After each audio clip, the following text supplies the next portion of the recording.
Ja. Und dann gehe ich an und sage so, hallo, ich bin Gülscha und wer bist du? Das ist alles, Leute. Ich tue mich einfach vorstellen, so wie man das macht als erwachsene, eloquente, charismatische, charmante Frau, tue ich mich einfach vorstellen. Ich würde nicht wieder mit denen zusammenkommen, noch würde ich Kind machen. Ich würde einfach eine kleine Konversation starten. Okay, aber jetzt gehst du zu irgendeinem hin und sagst, hoi, ich bin Gülscha und du, und dann sagt er, hoi, ich bin der Nick, und dann, was passiert dann? Und dann ist die Konversation an dieser Stelle beendet. Wieso will er nicht auf Nick heißen? Nein, weil er einfach nichts mehr sagt. Nachher hat er so, ja, nachher bin ich wieder so, aha, okay, nachher nick ich im Sinne von, ja, jetzt muss wie so, jetzt ist der Ball in deinem Feld. Also, excusez-moi, ich kann jetzt nicht alles machen, ich kann nicht die ganze Arbeit machen. Und dann passiert nichts, nachher denke ich mir so, okay, das ist einfach auch eine boring Persona, die wird mit mir nicht Schlag kommen, dann nachher wird da jetzt das, nein, dann tschüss. Aber ich habe jetzt gleich gehofft, dass du die Nicht-Konversation brichst mit, ja, okay, Nick, dann könnten wir ja nachher vielleicht ein bisschen knutschen. Vielleicht ist das ab und zu mal passiert, dass Nein. Ich muss im Fall da noch ein paar Credits der Gülscha geben. Jemand kommt und sagt nicht, hallo, ich bin der Nick, sondern ich weiss einen anderen Namen. Und dann sagt er irgendetwas und Gülscha sagt einfach, hey, und du wärst wirklich so ein guter Vater, du könntest dann so gute Sachen an unseren Kind einbringen. Weißt du, wir würden sie dann so nach den modernsten Regeln erziehen. Ja, aber ich mache das gerne. Aber das ist ja alles... Leute, schau, ich tue jetzt da ganz kurz, wir sind ja da im Kokon des Vertrauens, da ganz kurz an Transparenz walten lassen. Das ist ja auch einfach ein Spiel, ein Flirt-Spiel. Ah ja, wirklich?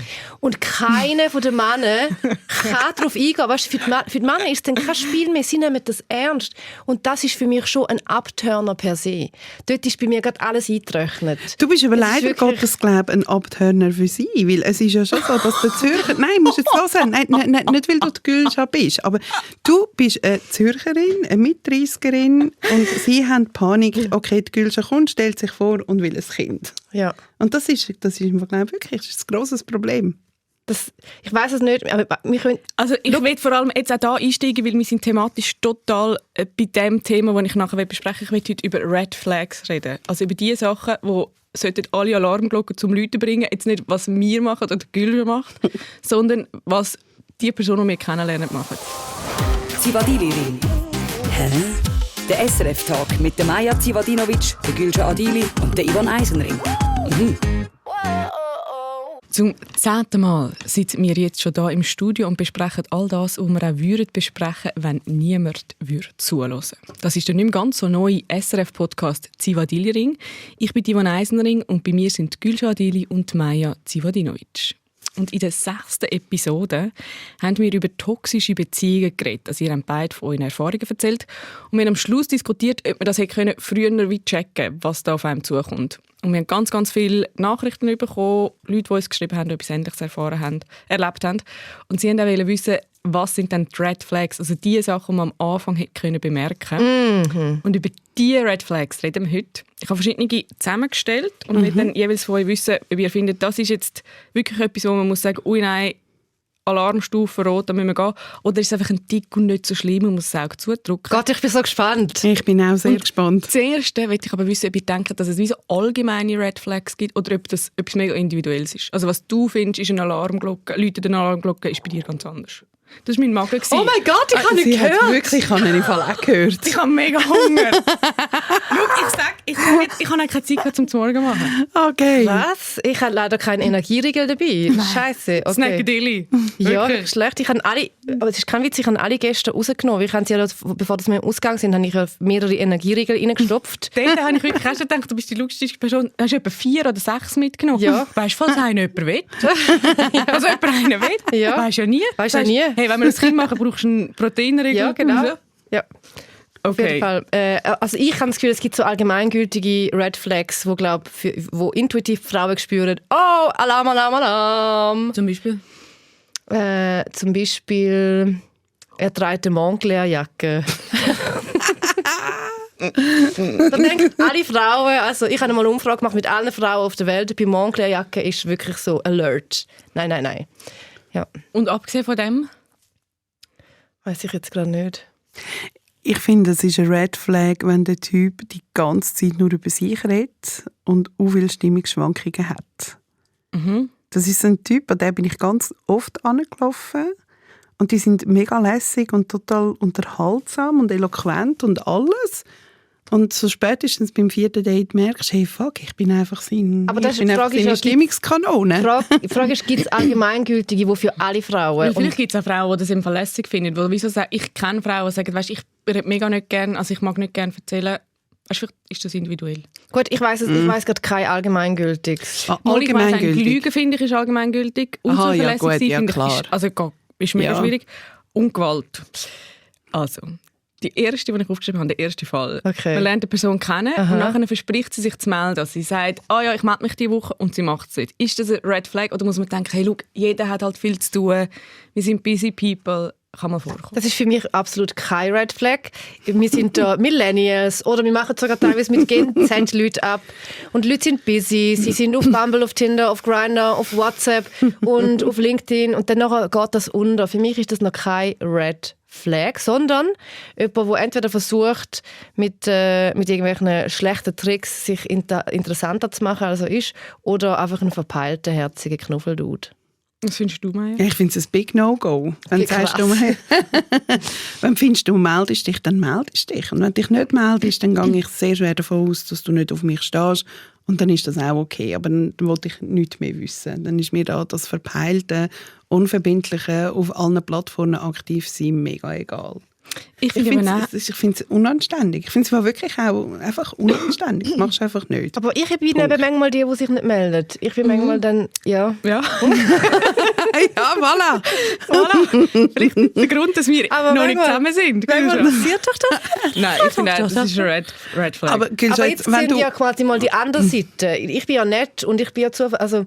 Nein, aber ich wüsste, wieso in der ersten Phase sind doch alle, geben sich noch Mühe, so seine beste Seite zu zeigen. Und so sicher. Zu zeigen, was man kann. Und wenn du dann schon unzuverlässig bist, schon in der allerersten Phase, du verhängst Zeug und du haltest nicht, was du versprichst, haltest das auch nie nachher. Ja. Und ich habe wie nicht Lust und ich finde Beziehungen... Also wenn du fest so wärst, ich finde, du bist nicht so fest so. Nein, ich bin bei Freundinnen sicher nicht so. Also weißt du, bei meinen Friends und so, aber... Und ich finde, wenn jemand so ist, also... bin ich auch raus. Aber Gülcan, wenn du auf den Typ stehst, hast du das Bedürfnis, dich bei ihm zu melden. Wenn du dich nicht meldest, dann stehst du einfach nicht auf den Typ. Aber oder? Ja, vielleicht, ja, voll. Ich glaube, das stimmt schon auch. Ich glaube, dann stehst du nicht. Oder es gibt wirklich Leute, die verschieben den Fokus dann halt einfach und dann nachher schreiben sie nicht. Und das hat aber nichts zu bedeuten. Es hat nicht zu bedeuten, dass sie dich scheiße finden, sondern sie schreiben nicht. Sie haben zwar gesagt, ja, ich melde mich nächste Woche und für sie heisst nächste Woche so, ich melde mich dann irgendwann, wenn ich wieder daran denke und vielleicht ist es halt erst in einem Monat. Aber dann sagt er nicht. Also weißt, ich will die Männer gar nicht in Schutz nehmen, die sind einfach scheiße. Aber wenn ich es mache, ist es voll easy. Das ist meine endgültige Antwort. Okay, zweiter Fall. Ja. Ist ein Red Flag, wenn die Person, die man gerade kennenlernt, wahnsinnig schlecht über seine Ex-Beziehung redet? Und was ist noch toleriert? Also wie schlecht darf jemand reden? Und wann ist es zu schlecht? Oder ist es gar nicht so schlimm, weil gut findet er seine Ex nicht lässig? Das ist jetzt ein bisschen schwierig zum allgemein zu sagen. Ich finde es im Prinzip schon ein No-Go, am Anfang die ganze Zeit über die Ex-Beziehung zu reden. Also man lernt sich ja kennen und hat auch viele andere Sachen, um darüber zu reden. Aber wir wissen ja jetzt nicht ganz genau, vielleicht war die Ex ein riesen Psycho und hat den Typ nachhaltig traumatisiert und er muss darüber reden.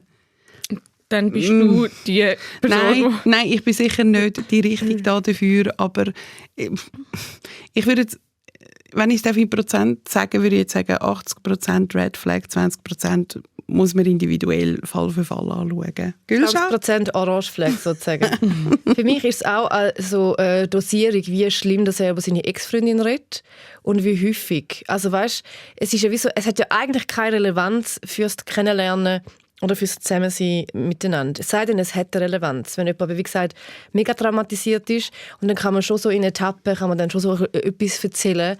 Aber ich finde, wenn er jedes Mal, wenn man sich trifft, mindestens einmal erzählt, ja, und Bettina ist einfach wirklich, sie ist so krass gemein immer. Und dann, ich meine, sie hat mich 4-mal betrogen, wo ich so denke, ja, das ist cool, aber ich bin wirklich nicht deine Psychologin. Vielleicht sollte man das mit so einem professionellen Coaching versuchen überwinden. Aber man kann über die Ex-Freundin reden, aber ja.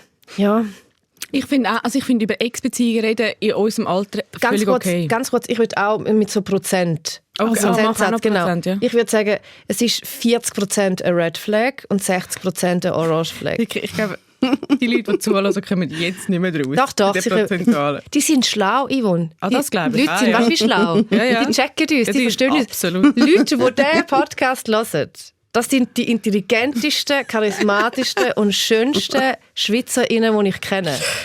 Okay. Ja. Man geht in eine Pizzeria. Was, du musst noch sagen? Ja, ich finde, über Ex-Beziehungen reden voll okay. Ich finde, man hat eine Geschichte, man hat eine Vergangenheit, man erzählt irgendwie, vielleicht, wo man gewohnt hat, was man für Reisen gemacht hat, da kommen Ex-Freunde, Ex-Freundinnen vor. Ich finde, eine totale Red Flag ist, wenn einer immer wieder so von der crazy Frau erzählt. Also sie ist so hysterisch und ein bisschen, er stellt sie so, und dann habe ich immer so das Gefühl, ui, ich glaube, vielleicht ist es nicht ganz so gewesen. Wenn die wirklich und vielleicht wenn nur eine so ist, sondern ganz viele Beziehungen ist immer so, die Frau ist so ein bisschen crazy. Das finde ich ist ein Red Flag. Check, ich gehe mit dir ein. Ja. Einig, nicht ein. Ja. Okay, dritter Fall ist das, was Maya gesagt hat, die Person hat massiv mehr Redezeit. Also es gibt Varianten, die Person hat man findet nicht so ein spannendes Leben, aber tut alles so ein bisschen, alle Geschichten so ein bisschen aufblasen. Oder sie hat ein sehr spannendes Leben, aber sie fragt einfach fast nichts. Da sehe ich wieder mich, gell? Da sehe ich wieder ich. Ja. Ich sehe mich da. Ich bin die Red Flag gewesen. Du, ich rede. Ich erzähle viel und dann nachher höre ich mich selber, wenn ich rede, nachher denke ich mir, krass, ich bin schon ultra spannend. Das denke ich mir so, ja, ich hätte schon die andere Person fragen, aber ich weiss, es ist viel spannender, wenn jetzt ich einfach weiter erzähle, wie der Ausgang mit der Yvonne war. Kann ich? Ja, aber let's be honest, ich meine, stimmt's nicht? Ich würde so gerne mal einen Typen fragen, der Gülscha datet hat. Ich auch im Fall. Kann man das mal machen wir mal. Das machen wir mal, ja. Ich finde, du hörst auch viel zu. Natürlich. Es war ja jetzt auch wieder ein Spiel, Yvonne. Das glaub mir, das glauben die Leute und das wird im Fall für dich noch schwieriger im Zürcher Ausgang. Ja, es ist wirklich hart. Leute. All die Männer, die diesen Podcast hören und sich bis jetzt irgendwie nicht darauf einlassen haben und gesagt, wenn wir nachher heimgehen, Kim machen, sind ab sicher jetzt so verliebt, oder? Ja, eben total. Genau. Nein, ich das jetzt noch richtig beantworten. Ich finde es so schlimm, wenn jemand redet und nicht einmal nachfragt. Oder wenn du dann nachher, die Person redet und nachher sagst du etwas dazu. Also du tust nicht einmal, du sagst so deine Meinung oder sagst so, ja krass, und nachher was passiert und bla bla. Du versuchst wirklich so krampfhaft irgendwie eine Schnaufpause zu nutzen, um dort reinzuleiten und es funktioniert nicht. Das finde ich so schlimm. Das ist so assi. Da finde ich auch, die Person hat dann irgendwie auch einen Fehler in sich, dass die Person nicht spürt, wenn muss der Raum aufgetan werden für ein Gegenüber, für einen Dialog. Das finde ich, also, das sagt schon viel aus über den Charakter allgemein, was er sonst noch so, sie oder er sonst noch so zu bieten oder eben nicht zu bieten hat. Was findest du? Red Flag von meiner Seite. Ja. Ich finde es im Fall auch sehr unsexy, aber ich kann glaube ich im Fall sagen, von 10 Dates ist das bei 8 Dates aber im Fall der Fall, dass das Gegenüber so viel geschwätzt hat. Ich glaube aber, da ist oft auch wirklich viel Nervosität dahinter. Ich wollte jetzt nicht alle per se in Schutz nehmen, aber ich kenne das von mir. Es gibt immer schon Momente, wo ich auch wirklich Typen komplett zutexten. Vor allem, wenn ich das Gefühl habe, oh nein, sie sind ein bisschen schüch und sie getrauen sich nicht so, dann habe ich einfach erzählt und habe ich so meine 12 Evergreen-Geschichten erzählt und ich kann die extrem aufblasen und lang erzählen. Von dem her, sorry alle da draussen, die mich datet haben und mich jetzt gerade in dieser Red Flag erkennen. Und meinst du, sie erzählen mehr, also einerseits Nervosität und andererseits, weil sie nicht Interesse haben oder weil viele Leute einfach lieber reden, wie zuhören? Ich glaube im Fall, auch viele Menschen hören sich selber sehr gerne zu. Das ist schon so. Und sicher fehlt irgendwo durch auch das Interesse, wenn ein Typ kommt und jetzt einfach so eine One-Man-Show anleitet. Das glaube ich schon, ja. Aber dann habe ich ja jedes Recht, um den einfach nicht mehr zu treffen. Absolut. Lustig ist aber auch, ich kenne es auch so, dass der Typ kommt und leitet wirklich eine One-Man-Show an und redet nur über sich und dann gehst du heim und dann schreibt er dir irgendwie ein SMS, wo drin steht, hey, das ist jetzt mega cool und spannend. Oh Gott, ja. Hey, ich würde dich auch gerne wieder sehen. Du bist super, du bist so cool. Ich finde, Und das du ist findest ein so, Klassiker. du, ich habe dir nichts erzählt, ausser irgendwie, du weißt meinen Vor- und Nachnamen.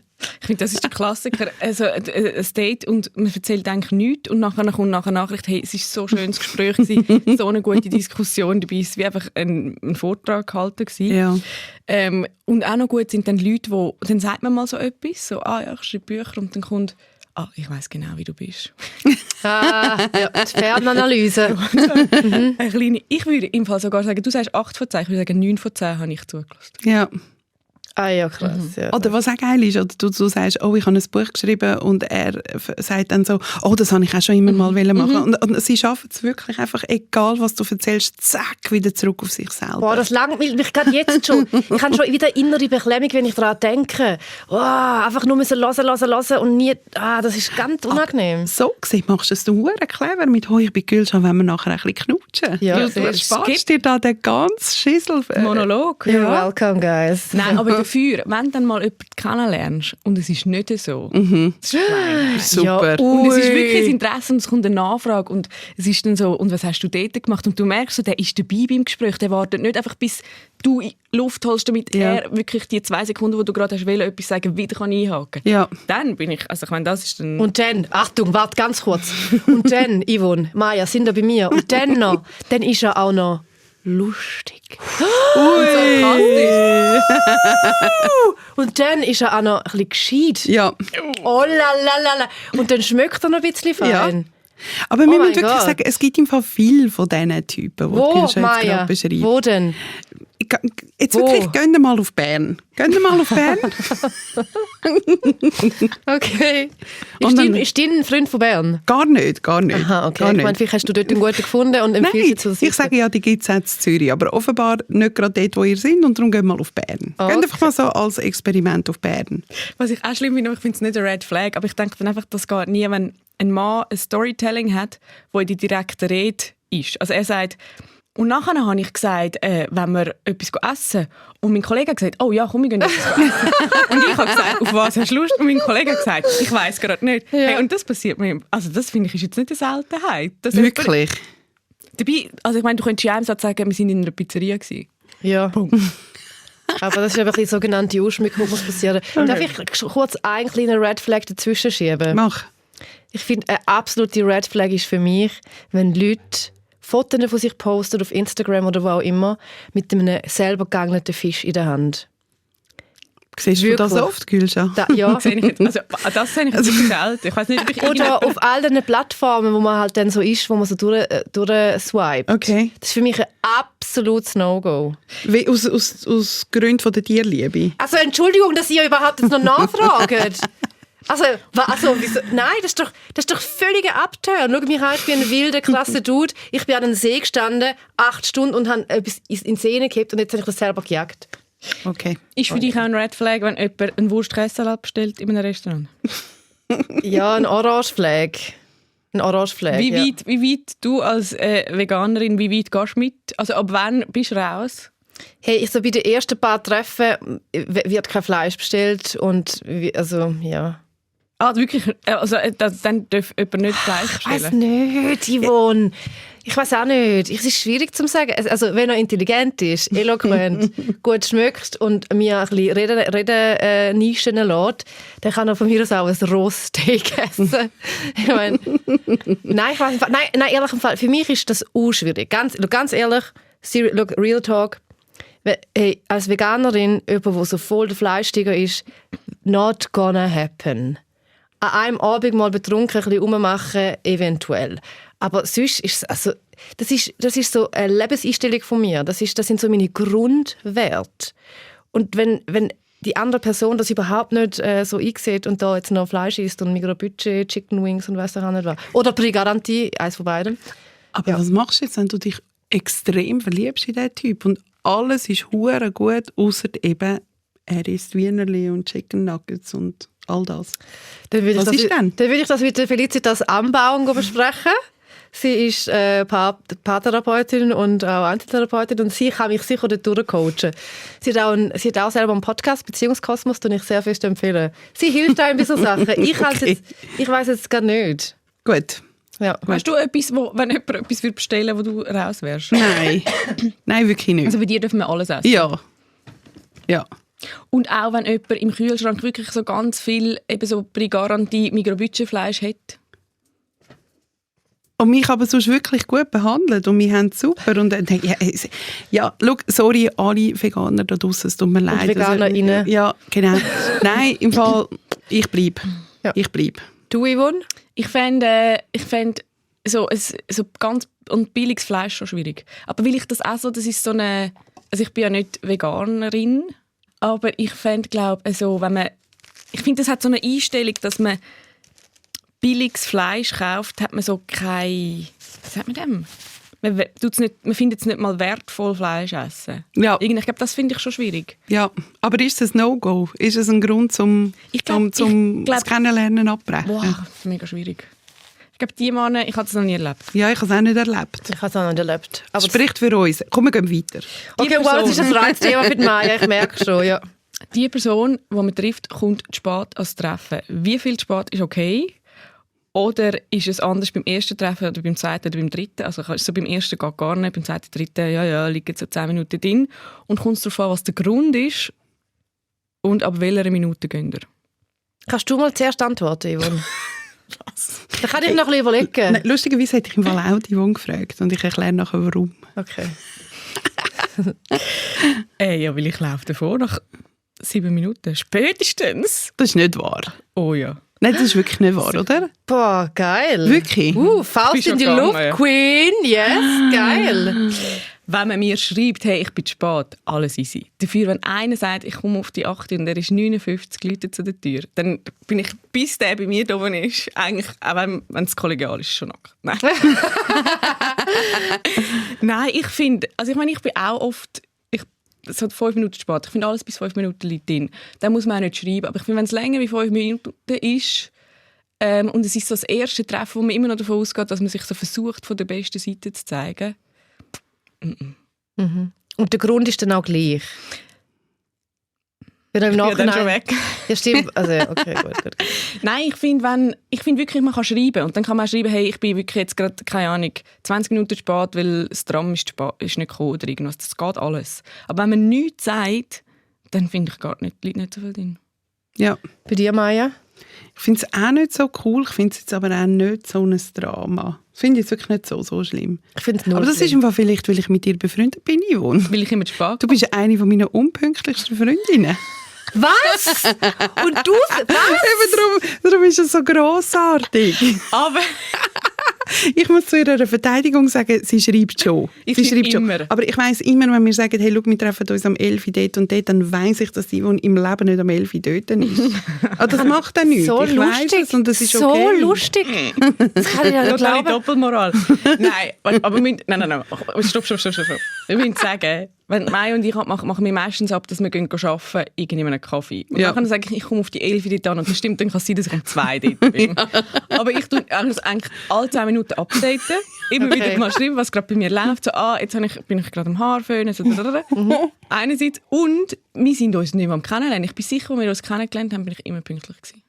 Ich weiss das nicht mehr, aber ich liebe dich genau gleich, ob du jetzt pünktlich gewesen bist oder nicht. Aber ich weiss es wirklich nicht mehr. Okay, Ich weiss jetzt habe ich wie es total versagt. Ich will das alles rausschneiden. Es wird nichts rausgeschnitten, Yvonne.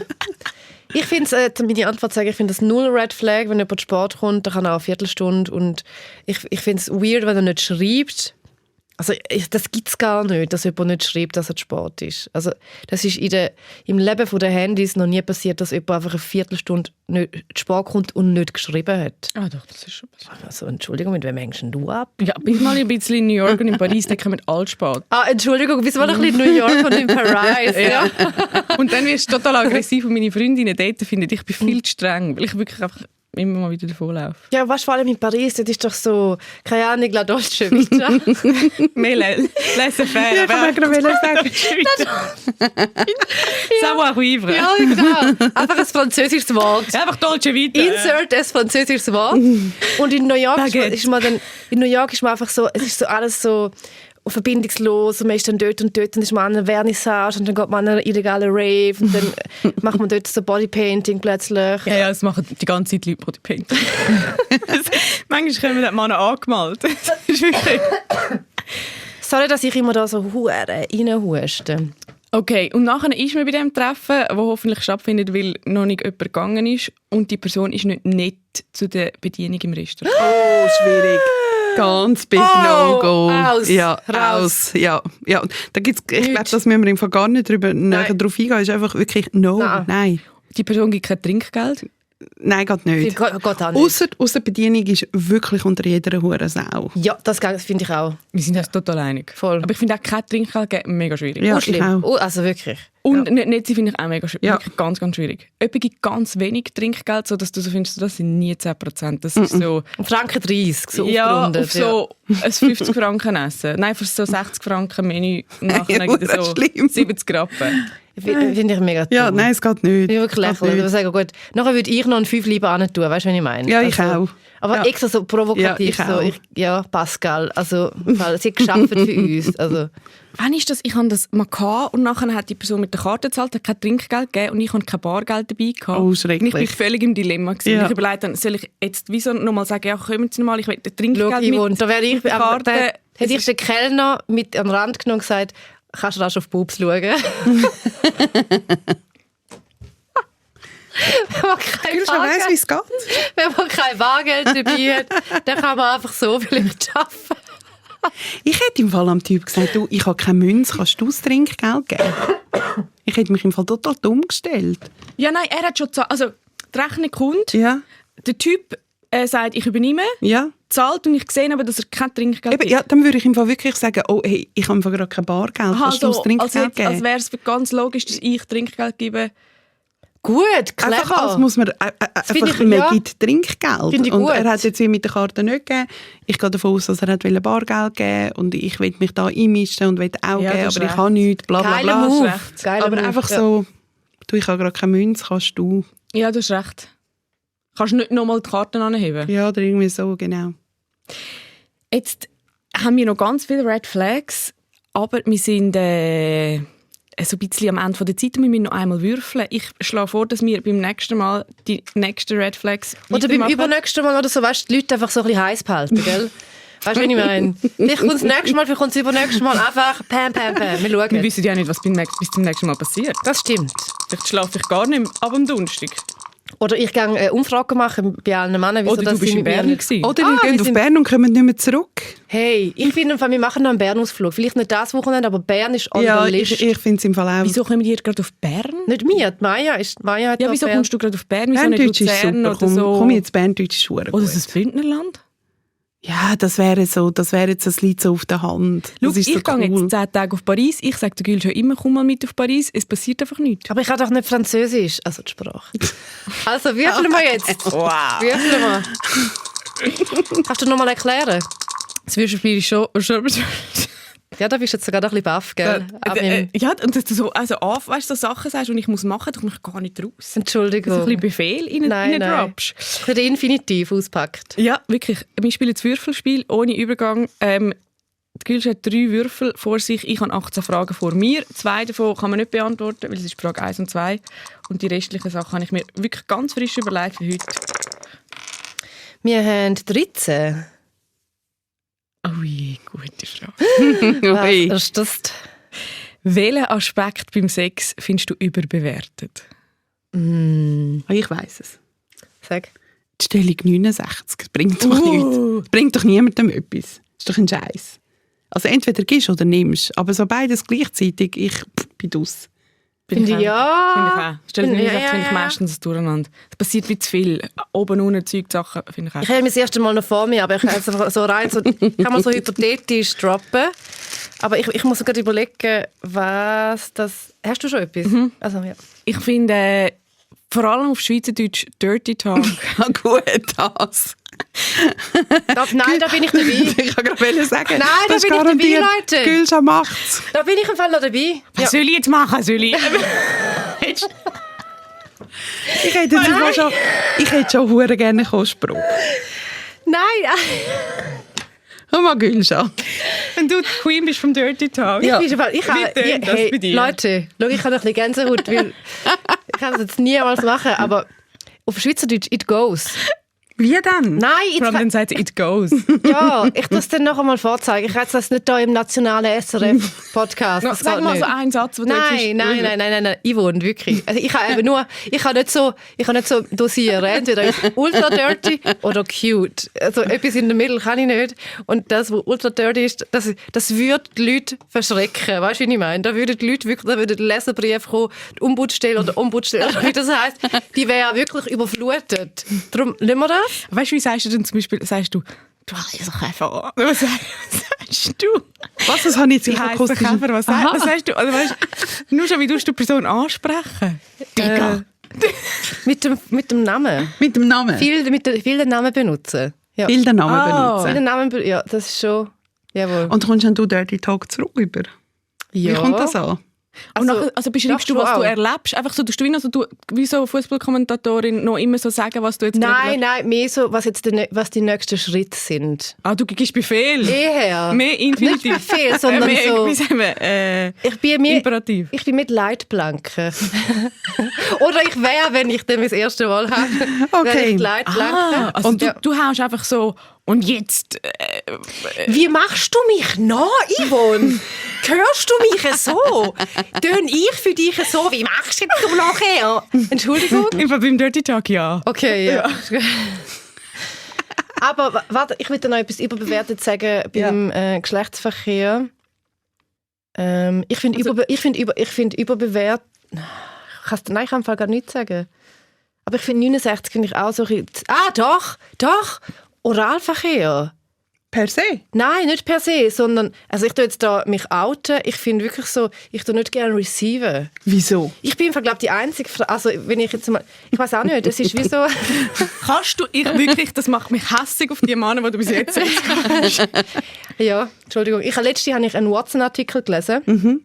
Dort sind so Tipps und Tricks gestanden, wie das gut wäre. Und dann habe ich so gedacht... Okay, mit dem kann ich arbeiten. Vielleicht muss ich das ausdrucken und so den Mann mal so verteilen im Ausgang, wo ich an der Bar dann abgefangen habe. Nach dem Knutschen kommt dann der Zettel mit der Anleitung. Weißt du, was ich jetzt schon wieder Panik? Dass es schon wieder Schlagzeilen gibt. Gülscha mag keinen Oralverkehr. Oh, das würde mich so nerven. Du sagst Oralverkehr, du sagst nicht Oralsex. Ach was, jetzt will ich schon wieder... jetzt will ich schon Gänsehaut, das Blick oder 20 Minuten so etwas Gewüstes daraus machen. Bitte machen es nicht alle Journalistinnen da draussen. Bitte lasst einfach, dass wir da können für immer und ewig offen reden im Podcast, ohne eine Schere im Kopf, dass wir können reden und ohne, dass das nachher eine Schlagzeile gibt. Bitte, ich wünsche es mir, lasst uns fucking nochmal in Ruhe. Nein, bitte, das ist ein Safe Space. Bitte, Journalistinnen und Journalisten, geben Anleitungen raus. Anleitungen rausgeben, ja. Eine Schlagzeile aus dem machen, nein. Okay, ich das ausrichten, liebe Kolleginnen und Kollegen. Das ist die 10. Folge «Zivadili Ring», die letzte von der ersten Staffel. In 2 Wochen geht es zack nahtlos weiter mit der neuen Staffel. Wer unseren Podcast gerne hat, darf gerne auf Spotify ein paar Sternchen anwählen oder uns abonnieren dort. Oder tut man folgen, abonnieren. Alles, was ihr wollt, Leute. Alles, was ihr wollt. Man kann uns auch schreiben. Ihr könnt uns auch sagen, was für euch die Red Flags sind. Oh. Oder Sex No-Gos. Ja. Oder Sex No-Gos. Was ist überbewertet beim Sex? Genau, die Frage bist du gut auch beantworten. Und man kann uns mit Komplimenten überhäufen Anleitungen rausgeben. Also das ist jetzt wirklich mehr für die Medien gedacht. Und sonst... Danke vielmals fürs Zuhören. Das war schön. Danke, ja. Das war schön. Ich bin auch wieder so total wach jetzt. Ich auch. Und ich habe geschwitzt auch wieder. Das Gott, habe ich geschwitzt. Ja, du hast Dirty Talk. Ja, Dirty Talk. Ich will jetzt einfach wirklich hören. Kannst du bitte ins Mikrofon hinein sagen? Einfach einen Satz. Nein, tschüss. Tiger! Zivadili Ring. Mit der Maja Zivadinovic, der Gülscha Adili und der Ivan Eisenring. Alle Folgen auf srf.ch/audio. Sounddesign Veronika Klaus. Produktion Anita Richner. Projektverantwortung Susanne Witzig.